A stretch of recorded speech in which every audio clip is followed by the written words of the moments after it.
SpiderMan DLC actually wasn't that bad.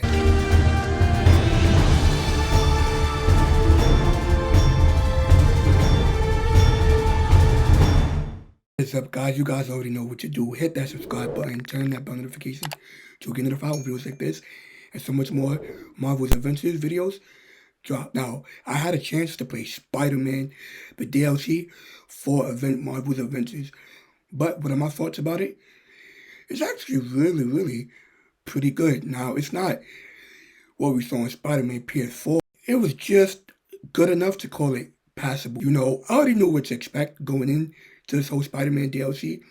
I wasn't expecting SpiderMan ps4 level greatness or what we got from that. But I was kind of expecting something a little bit better than what we've got. Let's talk about some of the goods, some of the bads, and then we'll wrap it up in all nice bow. Now, let's talk about the good. Now, the good is definitely, he feels like Spider-Man. He feels like the Spider-Man that we all know from the games, the cartoons, even SpiderMan ps4. He feels like Peter Parker. You know, it wasn't like somebody went into a writer's room and said, hey, let's create Spider-Man, but wholly different. No, this feels like exact same Spider-Man that we actually got from the ps4 version and all the Marvel video games that we've gotten with Spider-Man over the years. But yeah, another good thing that I want to talk about within this game, DLC, is really the combos and the fighting. I'm going to be showing you some of his web fighting abilities and his combos right now. For like ever. AIM's working on something big. Like chemical weapons big. I showed you right there, the combat is not great, but you know, it's passable. The way he used his different webs and all the other different abilities that you can do with his web in combat is actually pretty fun. He's actually a pretty fun character to play all around as well. You know, again, it's not Insomniac Spider-Man level, but it's passable. But yeah, now let's move on to the bad part of this conversation, of this DLC. But yeah, the bad, well, not the really bad, but the nitpicks and gripes that I have with this. Yeah, the first gripe that I really have is that there's just no other interactions that he have.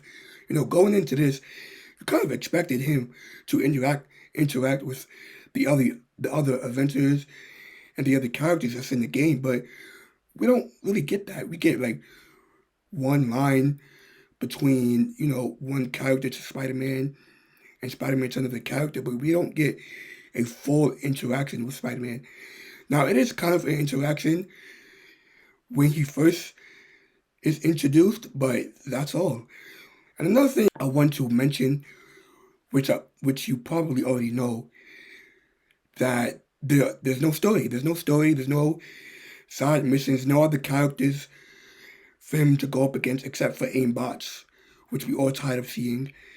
But yeah, there's nothing to his character other than just running around with him and playing and fighting against aimbots.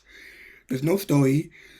There's no side missions with his family or friends. We don't get to meet his friends or the other villains in the Spider-Man universe or other Spider-Man for that matter. It's just, you know, meh. You know, it's just, that's one of the biggest gripes that I have with this DLC. But yeah, I mean, my experience, you know, it was fun. You know, I would definitely play as Spider-Man again when I start playing it again sometime. But yeah, what I have witnessed, well, what I've experienced from this DLC, it's not bad. It's just okay from my perspective. But yeah, I want to kick it off to you guys. What do you guys think of the Spider-Man DLC? Did you like it? Did you not like it? You know, I want to hear your thoughts in the comment section down below. Like I said, I'll see all you Spider-Man in the next video.